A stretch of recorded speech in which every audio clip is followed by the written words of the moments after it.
ጥያቄ ነበረኝ ግን። እሺ ጥያቄሽ ምንድን ነው? ጥያቄ መልስ ምናለግ?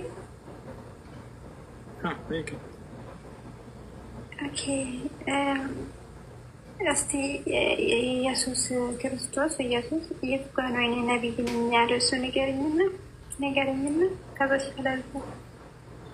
እሺ በቁርአን ላይ እናሳይሽ ኢየሱስ ክርስቶስ እኔ ነቢይ ነኝ ያለበትን።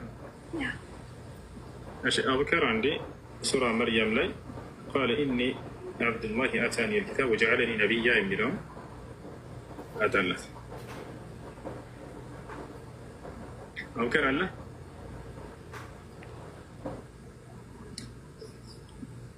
አቡከር هل أنت موجود؟ السلام عليكم ورحمة الله وبركاته. وعليكم السلام ورحمة الله وبركاته. دين عفوا አሁን ገና ነው የመጣሁት። ምን ልክፈትሽ? ዒሳ ኢየሱስ ነብይ ነኝ ያለበትን ከቁርአን ማየት ትፈልጋለች እና ሱራ መርየም ላይ ወጣ ቃለ ኢኒ አብዱላህ አታኒ ልኪታብ ወጀዐለኒ ነቢያ የሚለው እንዲሁም ደግሞ ሱረት ሶፍ ምዕራፍ 61 ቁጥር 6 ላይ እኔ የአላህ መልእክተኛ ነኝ ብሎ ቃል በቃል የተናገረበት እንዲሁ ሁለቱን አውጣሉት። እሺ قال إني عبد الله آتاني الكتاب وجعلني نبيا وجعلني مباركا أينما كنت وأوصاني بالصلاة والزكاة ما دمت حيا. أشياء نزقة ይታይሻል። ስለ ማርያም ልጅ ስለ ህፃኑ እያወራ ነው። ማርያም ልጅን ወልዳው ከተናገረው ንግግር ነው። ህፃኑም አለ ይላል ስለ ኢየሱስ እኔ የአላህ ባሪያ ነኝ፣ መጽሐፍን ሰጥቶኛል፣ ነቢይም አድርጎኛል ብሎ ተናገረ። አየሹ መሲሁ ምን አለ? ነቢይም አድርጎኛል አለ። ይህ ነው። ሌላኛው ሱረት ሶፍ ምዕራፍ ምናሽን ጥያቄ ያለሽ በዚህ ላይ ሌላን ጨምርልሽ። እኔ የአላህ መልእክተኛ ነኝ ብሎ ቃል በቃል የተናገረበት ነው። እንዲሁም ከእርሱ በኋላ የእኛ ነቢይ ሙሐመድ እንደሚመጡ የተናገረበትንም በዚያው ላይ ትንቢት የተናገረበትን ስለ እርሳቸው እናሳይሽ። ምዕራፍ 61 ቁጥር 6 አለ።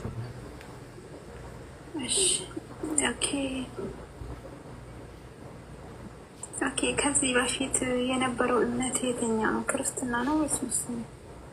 እና እሱ እናስረዳሻለን። ኢስላም ከቀደሙት ነቢያት ሁሉ ጀምሮ የነበረ ነው። እሱንም በማስረጃ እናሳይሻለን። እዚህ ጋር መሲሁ እኔ የአላህ መልእክተኛ ነኝ ያለበትን ተመልከችው።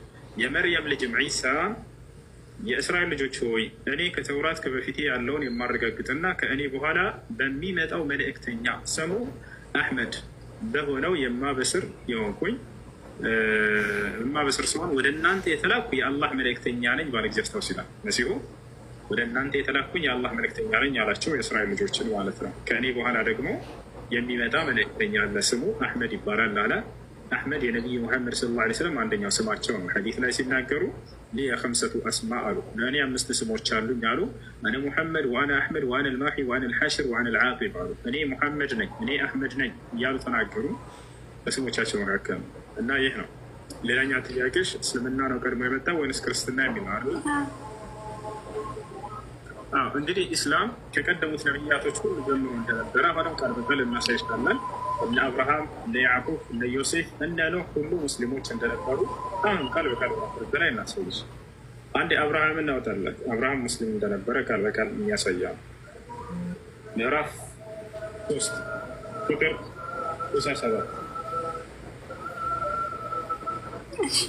ግን ሻዳ ማየት ፈልጋለሁ። ፈራለሁ። አሁን ሻዳ ቢያዝ ማለት ነው እንዴት ነው የሚኖረው ከሰዎች ከአያን ከቤተሰብ የተነጠቀ? ከየትኞቹ ሰዎች?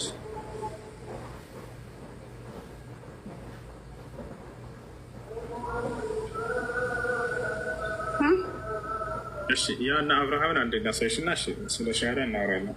ኢብራሂምም ይሁዳዊም ክርስቲያንም አልነበርኩም፣ ግን ወደ ቀጥተኛው ሃይማኖት የተዘነበለ ሙስሊም ነበረ እያለ ይናገራል። ሙስሊም እንደነበረ አብርሃም ይናገራል። ስለዚህ ኢስላም በነቢይ ሙሐመድ ሰለላሁ ዐለይሂ ወሰለም የተጀመረ ሳይሆን የቀደሙት ነቢያቶች ሁሉ ሃይማኖት እንደነበር ከዚህ ትረዳላችሁ። የትኞቹ ሰዎች ጋር ነው ያልሽው? አሁን ሻዳ ማየት ፈልጋለሁ። እዚህ ጓደኞቹ ሙስሊሞች ናቸው። ቤተሰቤ ጋር እንዴት ነው የሚኖረው? ግን ክርስቲያን ሆኜ ማለት አያስፈራም? ምንም ያስፈራ ነገር የለም። ቤተሰብ መናገር አንደኛ አይጠበቅብሽም። ያወቁ ጊዜ ግን በዚያ መጽናት አለብሽ። ሁሉም ለማንም አልናገርም። ምን እስላማዊ ትምህርት እንድትማሪ የሚያገኙ ልጆች ይኖራሉ።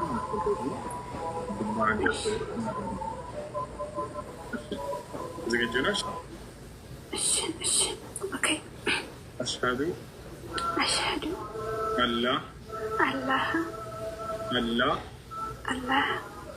ኢላሃ ኢለላህ ወአሽሀዱ አነ ሙሐመደን ረሱሉላህ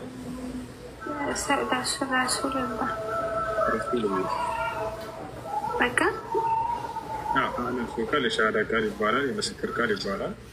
እስልምና ሃይማኖት የመጀመሪያው መሰረት ነው። ትርጉሙ አሽሀዱ አን ላ ኢላሀ ኢለላህ ማለት እኛ ከአላህ በስተቀር በእውነት የሚመለክ ሌላ አምላክ የለም ብዬ መሰክራለሁ። ሙሐመድም የአላህ መልክተኛ እና ነብይ ናቸው ብዬ መሰክራለሁ።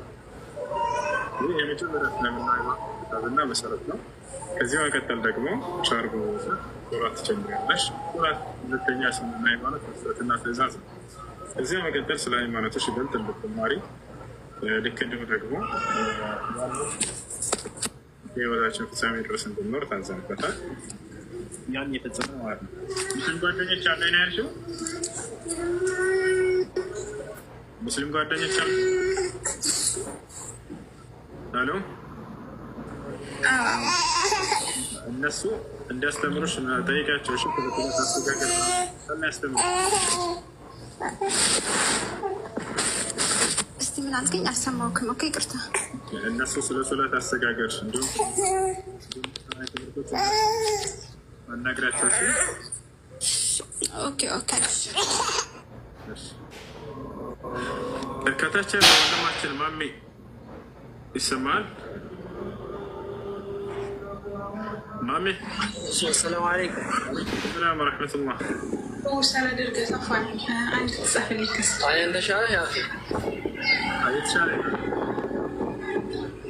ትንሽ ቆይቼ ልጠይቅ።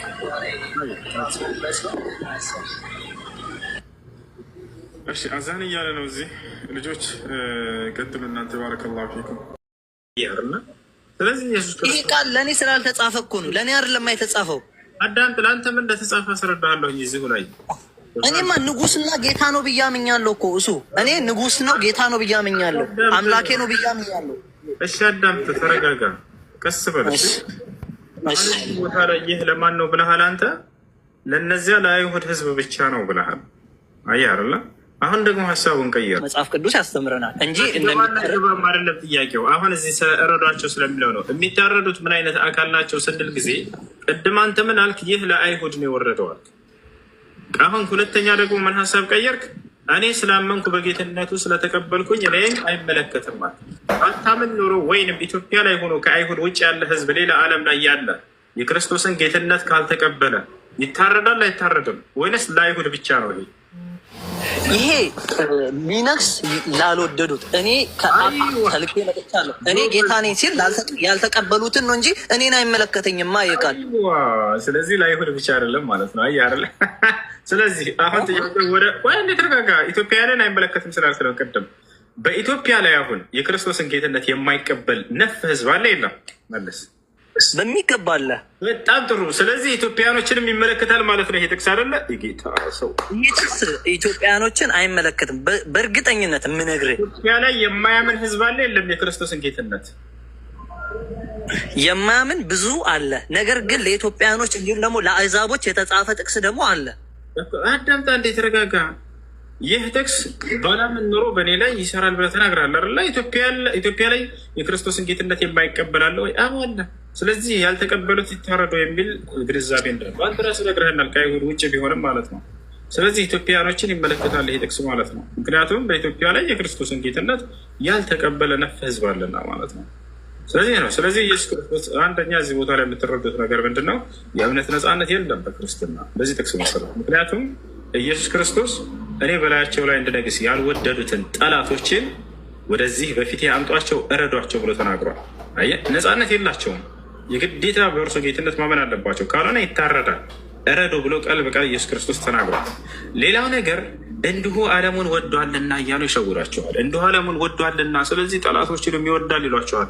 ወይም ጠላቶቻችሁን ውደዱ የሚል ጥቅስ አለ ይሏቸዋል። ያው ይጋጫል። ጠላቶቹን ኢየሱስ ክርስቶስ ወዳቸዋለሁ ሳይሆን እረዷቸው ነው ያለው። ያው ጠላቶችን እረዱ እያለ ነው።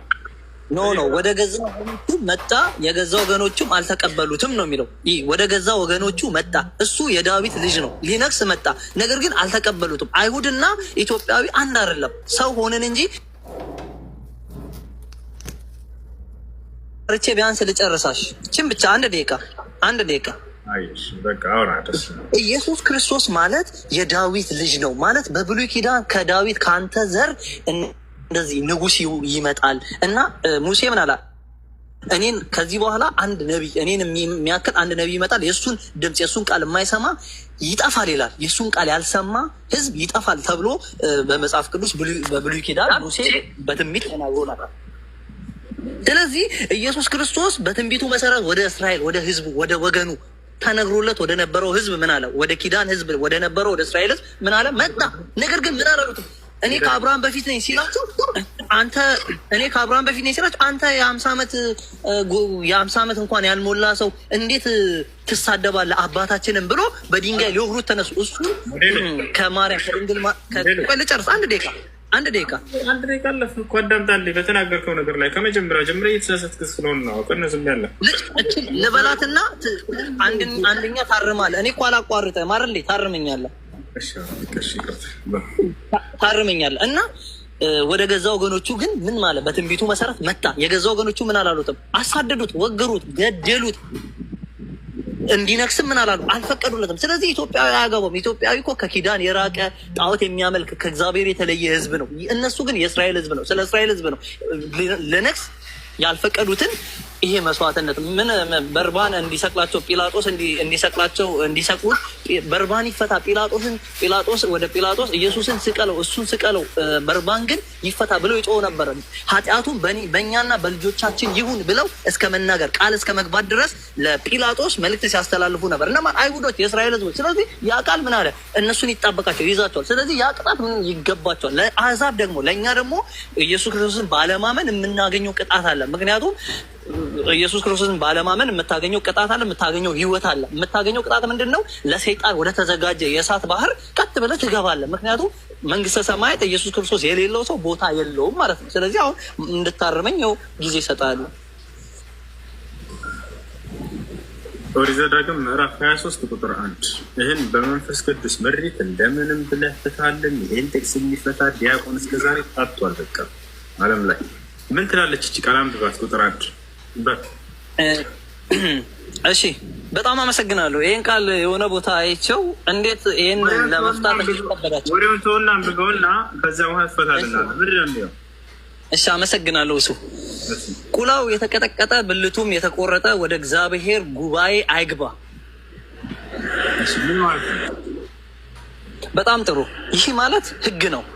እግዚአብሔር ለህዝቡ እያስተላለፈ ያለ ህግ ነው። ይህ ህግ ማለት አሁን ለምሳሌ በለምጥ የተመታ ሰው፣ ቆላው የተቆረጠ ወይም ደግሞ ከወገቡ በላይ የሆነ ህመም እንደዚህ ያለው ሰው ወደ እግዚአብሔር ወደዛ ወደ ተቀደሰ ስፍራ እንዳይገባ መጽሐፍ ቅዱስ በህጉ በብሉይ ኪዳን በአሮጌው ኪዳን በህጉ ደንግጎልናል። ይህ ማለት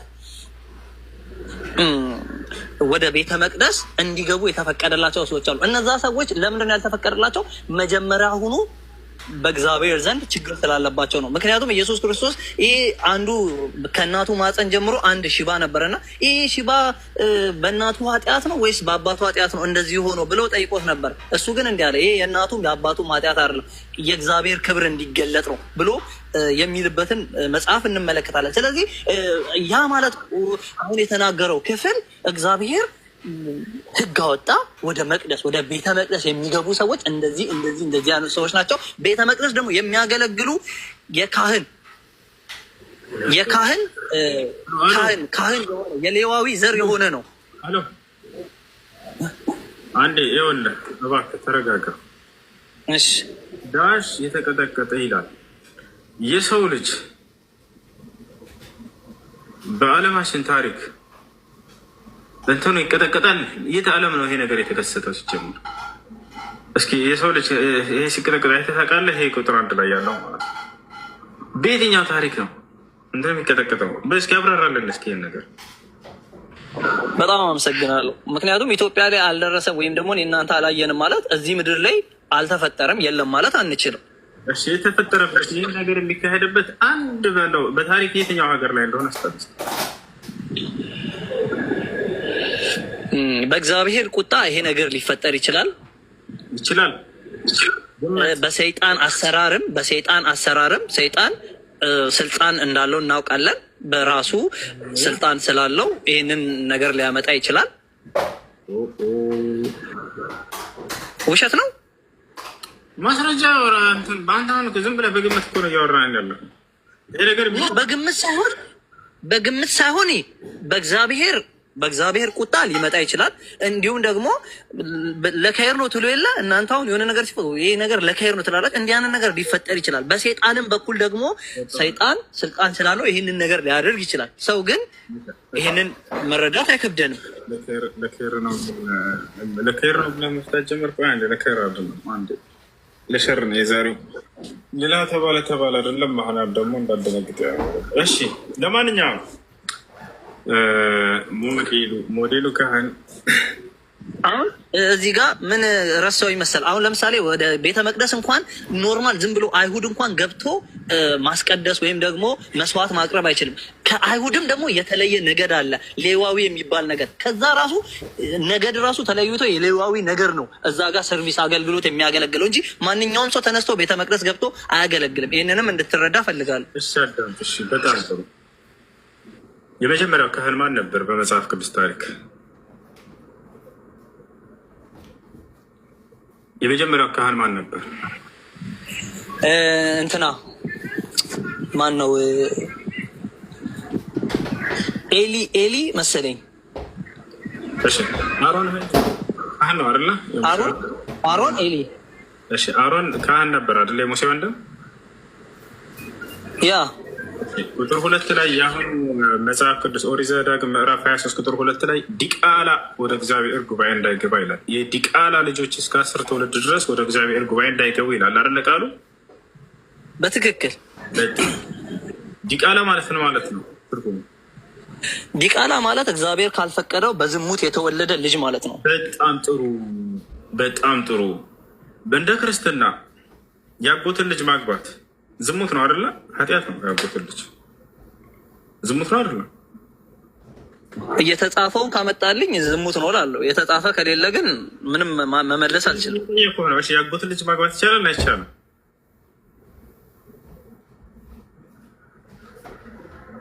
በል ያው ክርስቲያን ልጅ ኮሜንት ላይ አዎ ነው ዝሙት ነው እያለች ነው። ያጎትን ልጅ ማግባት ይቻላል አይቻልም? እንደ ክርስትና ማለት ብሉይ ኪዳን ላይ አሁን እንደ ብሉይ ኪዳን እና እንደ አዲስ ኪዳን ነው የምመልስልህ። ምክንያቱም ኪዳን ይለያያል። ኦልድ ስቴትመንት እና ኒው ስቴትመንት። እኔ አሁን እንደ አዲስ ኪዳን አዲስ ኪዳን ህግ የለም ሲጀመር።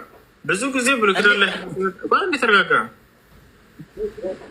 አዲስ ኪዳን ላይ ታላርና በርካታ ህጎችን ብጠይቅህ ሀታ በጣም ከአዲስ ኪዳን ላይ እንደ አጠቃላይ ያጎትን ልጅ ማግባት ይቻላል ወይንስ አይቻልም?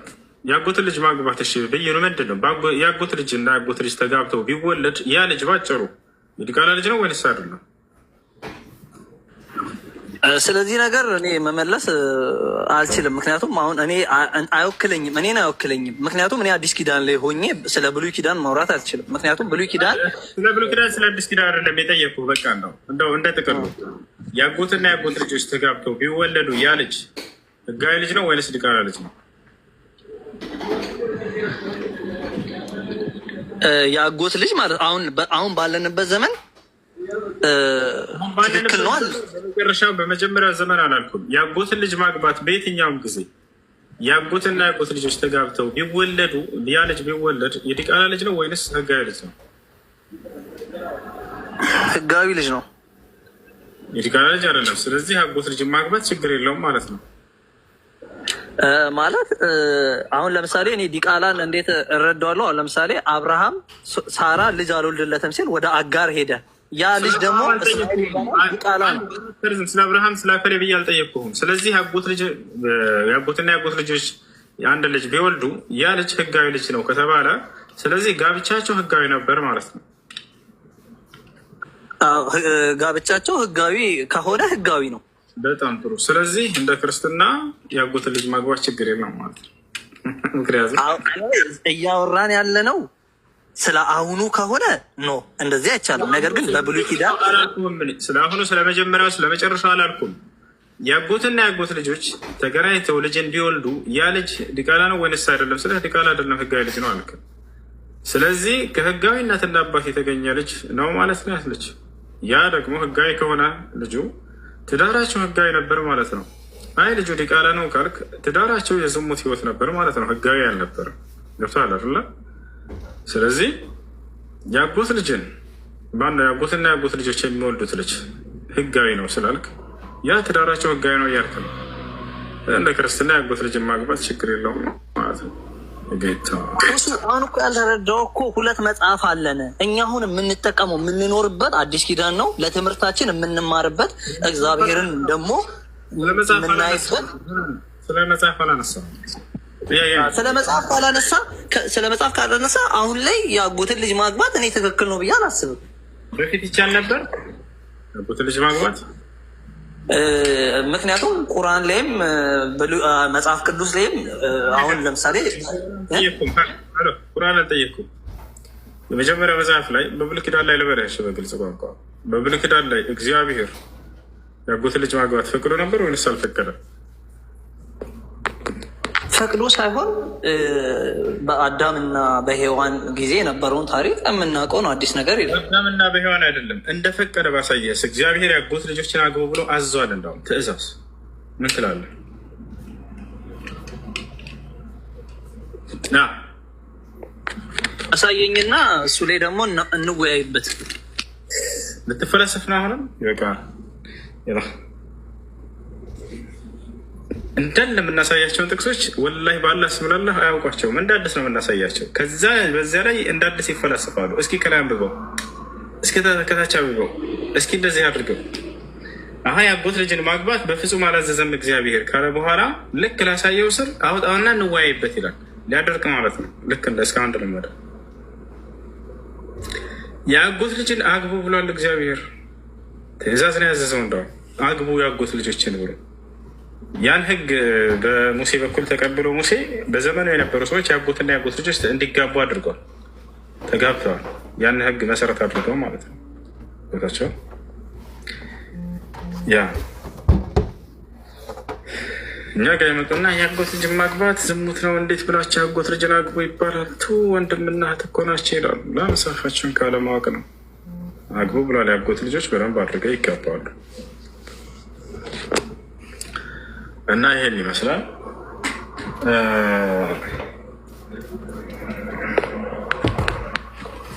መጽሐፋቸውን በተናበት መልካም ያጎት ልጅ ማግባት አለማግባት ሳይሆን አሁን ስለ አምላክ በደንብ አድርጋቸው እሱ። እሺ አንድ ቁርአን እንቀራለን አለን እኛ እንደሱ ብሎ ያስተማረ ነብይ ያለ መጽሐፍ ቅዱስ ላይ? አዎ አለ። የቱ ጋር? አምላክ በመለኮት አንድ ነው በአካል ሶስት ነው ብሎ ያስተማረው ማን ነው?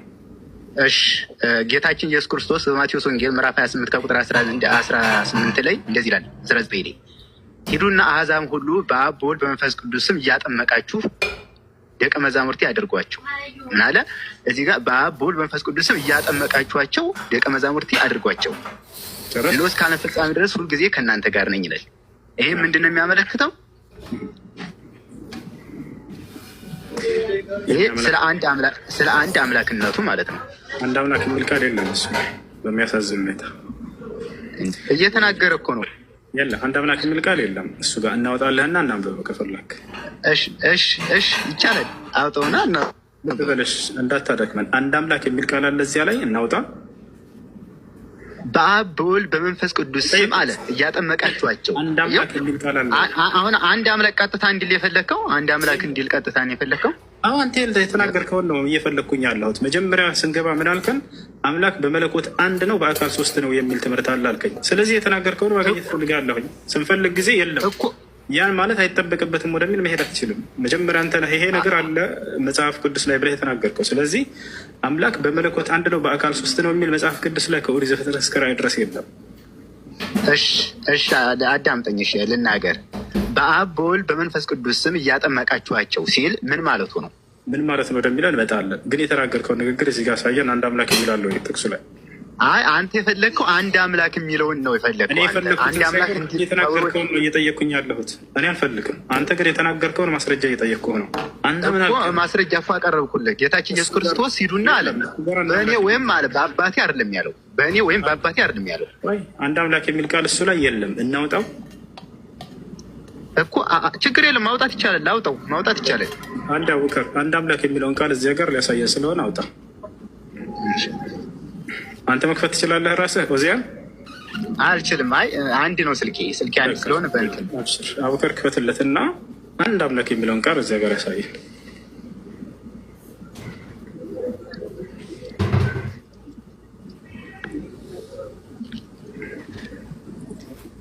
አቡከር አለ ይመቻል።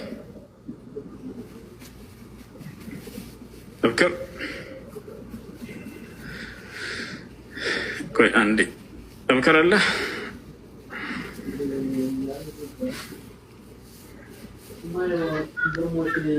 እኔ መስችል ነው ያለሁት። ያኛውን ስልክ ያለስኩት ጃር አለ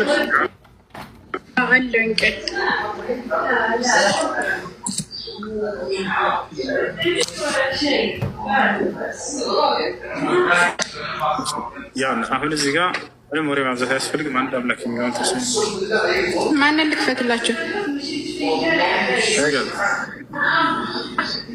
ማንን ልክፈትልህ ወገናችን? የማቴዎስ ወንጌል ምዕራፍ 28 ከቁጥር 18 እናስፈትኛል። ምዕራፍ 18 ቁጥር 28 ምዕራፍ 28 ምዕራፍ 28 ቁጥር ስንት? 18 ወይም 18። እሺ 18 ላይ አንድ አምላክ የሚለውን ቃል እስኪ አንዴ እንትን ትልቁ ላይ አድርገውና ኮሜንት ላይ ያንበቡት ልጆች። አልሐምዱሊላህ 1900 ሰው አላቸው። 18 አንድ አምላክ የሚለውን ቃል አለ ወይንስ የለም የሚለውን ራሱ 18 ነው ያልከው ወገናችን። የለም እንደዛ ነው። 19 ላይ አድርገው 19 ላይ በቃ 19 እንጫለ እና እንደዚህ ይላል። አዳምጡ። አንተ የፈለግከው ቀጥታ አንዷ የት አድርግ ምንም አትናገር። የተናገርከውን እዚህ ጋር ኮሜንቶች ዳየት ነው እውነቱን ሊመሰክሩ ነው። እዚህ ቃል ላይ ሁላቸውም አንድ ያንብቡት። አንድ ቀጥ አድርግላቸው። ሁላቸውም 1900 ሰው ሙስሊሞችም ክርስቲያኖችም አንድ አምላክ የሚል ቃል አለ የለም? አለ ብላይ ነው እዚህ ጋር ያመጣል። አንድ አምላክ የሚል ቃል አለ፣ አንብቡት። እንግዲህ ሂዱና አሕዛብን ሁሉ በአብ በወልድ መንፈስ ቅዱስን እያጠመቃቸው ደቀ መዛሙርቴ አድርጓቸው። ቤታች አለ አይደለ? እነሆም እኔ እስከ ዓለም ፍጻሜ ድረስ ሁልጊዜ ከእናንተ ጋር ነኝ ይላል።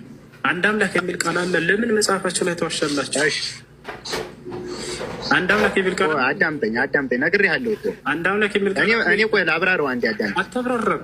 አለ ብለህ ነው ያመጣኸው። አንድ አምላክ የሚል ቃል አለ የለም? ነግሬሃለሁ እኮ አንድ አምላክ አንተ እንደምትፈልገው አይጻፍ። ነገር ግን ሂዱና አሕዛብ ሁሉ አለ ምን አለ? በአብ በወልድ በመንፈስ ቅዱስ ስም አለ እያጠመቃችኋቸው ደቀ መዛሙርት ያድርጓቸው። እኔ እንደፈለግኩት አይደለም፣ አንተ እንደተናገርከው ነው እየጠየኩኝ ያለሁት። ክርስቲያኖች ምን አይነት አካሄድ ይሄዳሉ መሰላችሁ? ስለ እምነታቸው በድፍረት ይናገራሉ። መጽሐፉ ላይ የለም። ከይቅርታ ጋር እምነታቸው ሁሉ መጽሐፍ ቅዱስ ላይ የለም። እያንዳንዱ የክርስትና መሰረታዊ እምነቶች መጽሐፍ ቅዱስ ላይ ወላሂ ማስረጃ ያላቸው። አንደኛው ትልቁ እምነታቸው ምንድን ነው? ቤት አድርገህ አንደኛው ትልቁ ዋሽ ኳንተማ በመጽሐፍህ ላይ አንደኛው ትልቁ እምነታቸው ምንድን ነው? አምላክ በመለኮት አንድ ነው በአካል ሶስት ነው ብለው ያምናሉ። ተመልከተ ጌታቸው አላ በመለኮት አንድ ነው በአካል ሶስት ነው። አብ ወልድ መንፈስ ቅዱስ አንድ አምላክ ብለው ያምናሉ። ጌታቸው ይሄ ጥቅስ መጽሐፍ ቅዱስ ላይ ያለው የአንድ አምላክ የሚለው አብ ወልድ መንፈስ ቅዱስ አንድ አምላክ ናቸው የሚለው የለም በፍጹም። ጌታቸው አለ ብለው እሺ ጥቅስ አለ ወይ ስትላቸው አዎ አለ ብለው በድፍረት ይመጡና እሺ አሳየኝ የተናገርከውን አንድ አምላክ የሚለውን ስትለው አንተ እንደፈለግከው ነው እንዲመጣልህ የምትፈልገው ይላሉ። ላኔ እንደፈለግኩት ሳይሆን አንተ አለ ብለኸኝ እንደተናገርከው ነው እየጠየቅኩኝ ያለሁት። አንድ አምላክ አለ ብለህ በድፍረት እንደተናገርከው ቃሉ ላይ ማሳየት፣ ከዛን ከኔ የሚጠበቀው ጥቅሱን ከፍቼ ማየት ነው። እዛ ጋር ስናየው ጊዜ አንድ አምላክ የሚለው አለው የለም፣ ተዋረድከ፣ ውሸት ነው። 2000 እሱ አንተ አንድ አምላክ አንድ በሶስት በአካል ሶስት ብለን በመለኮት ደግሞ አንድ አምላክ ብለን እንደምናም ታውቃለህ። አላህ ግን አያውቅም ማለት ነው። ለምን እንዲህ ተናገረ? ጦጣ መልስ ስታጣ ጊዜ አለ መሳሪያው መታያቸው ታረለ። ክርስቲያኖች ከኔ ፊት በፍጹም መጽናት አትችሉም። ወላሂ መጽናት አትችሉም። ፉከራ አይደለም። በምትናገሩ ንግግር ብቻ ይዣችሁ ሐሰት ትምህርት ላይ እንዳላችሁ ማስረዳት ትችላለሁ። ልክ እንደዚህ በገዛ መጽሐፉ ላይ ይዋሻል። በገዛ መጽሐፋቸው ላይ እንደሚዋሹ እያሳያቸው አያቸው አይደለ? መጨረሻ ላይ ምንድነው እንትናቸው ቀጥታ አላህንና ነቢዩን ይሳደባሉ። ምን ማለት ነው? አውረዱን በቃ ጨርሰናል፣ ደክመናል ነው መልእክት። አውረዱን ጨርሰናል፣ ደክመናል ያቻለ አይደለ? ይሄ ጥሩ አይደለም። ጥያቄ ጠይቃችሁ ወይም ከተናገራችሁ ማስረጃ ስትጠይቁ ሳትችሉ ስትቀሩ ወደ መሳደብ አትሄዱ። ያቻ እሺ